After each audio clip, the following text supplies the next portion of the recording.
Hey everyone, just wanted to have a quick discussion about my favorite GoPro accessories for whitewater kayaking. Let's go. So with paddling in whitewater, your GoPro accessories are going to be tested to their limits. Mounts are going to be stuff like impact force from waves, whacking it with a paddle, tree branches. You're going to get a lot of sound distortion from going underwater and then coming back up above water. All of this trauma and impact is going to cause bolts to loosen, mounts to crack, plastic to break.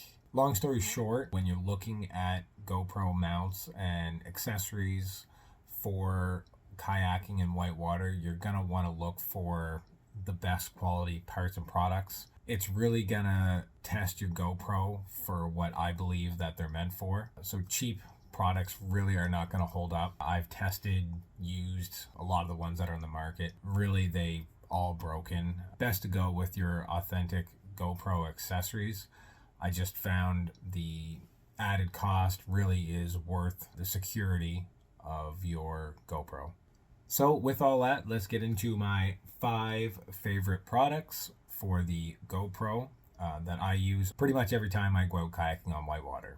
So in at number 5 might seem like a bit of a surprise, but it's the GoPro Helmet Mount. I personally find that the angle for the helmet mount is getting a bit overused, and I definitely think there's better angles to immerse the audience and give them a little more interesting angle. With this mount, I'm using the GoPro Authentic Mount. You can get much cheaper versions, but I don't recommend them. I've broken a few of them, and it's really not worth saving a couple bucks to risk losing your GoPro in the river. One of the things I will say with this mount is I did buy some aftermarket thumb screws.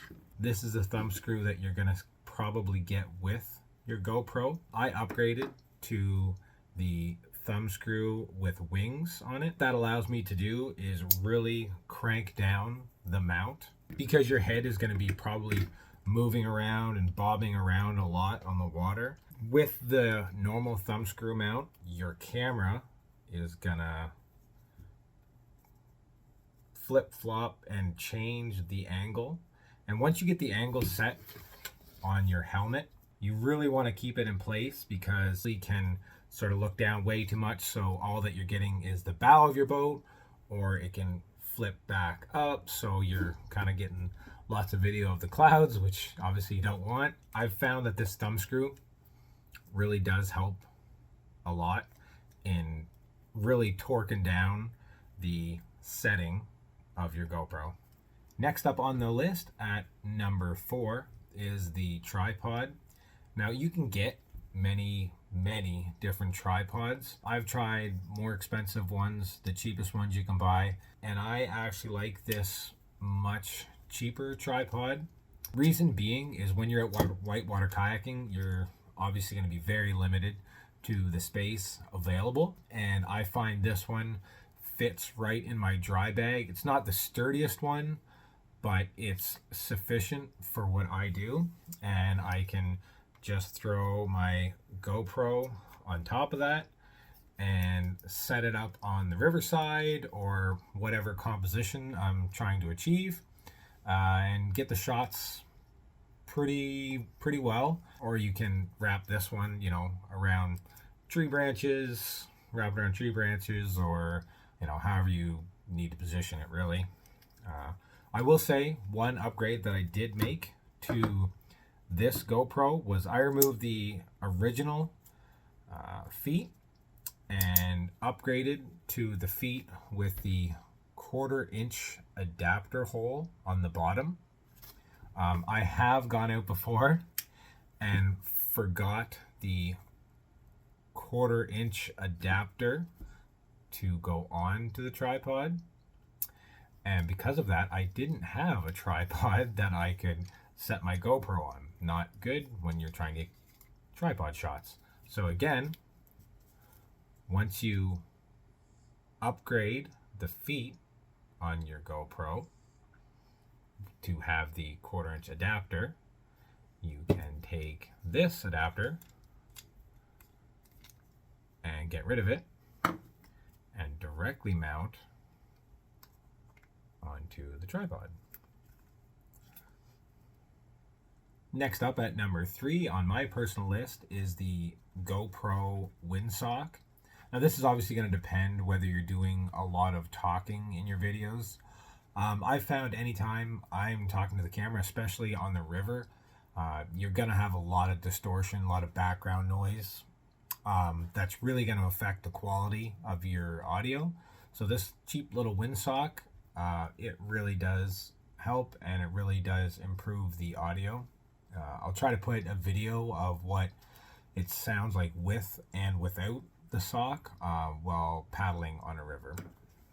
Next up on the list at number 2 is the GoPro Floatie. Absolutely hideous. To me, if you are using a GoPro on the river in Whitewater, it's not a matter of if you're going to lose your GoPro in the water, but a matter of when you're going to lose the GoPro in the water. So to me, really money well spent on the Floatie. If something happens to your mount, if something breaks, and even if this ends up in the water by itself, it will float. Hopefully it will head into an eddy for you and come back upriver. Finally, in at number 1 on my list is the RAM ball mounting system. Basically with this system, you're going to have 1-inch ball mounts that have nice big handles that you basically just spin to clamp down and position. Essentially your GoPro is going to be received on that mount, and then you're going to go to a number of different extensions. So with mine, how I use it, I have this 4-inch extension, and then I have this ball to ball extension, and that simply adapts that first extension into a shorter extension, and then this extension gets mounted onto a 1-inch ball.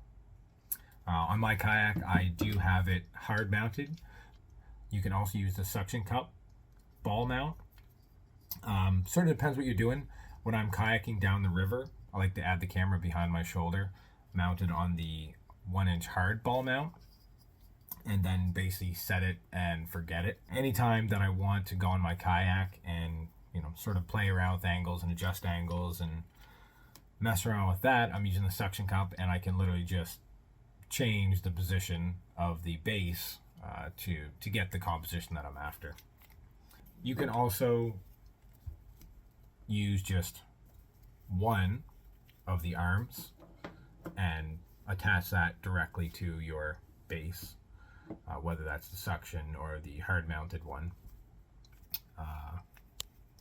So you might notice I do have a little tether on there. I've never had any issues with that mount, but I do have a piece of paracord attached, tied on to a carabiner, and then I basically just attach that tether onto one of my grab loops, so that in case something did happen to the mount somehow, again, I've never had it, but if it ever did fall off, you're still going to be attached to your grab loop, so it might end up in the water, but obviously the GoPro, that doesn't make any difference.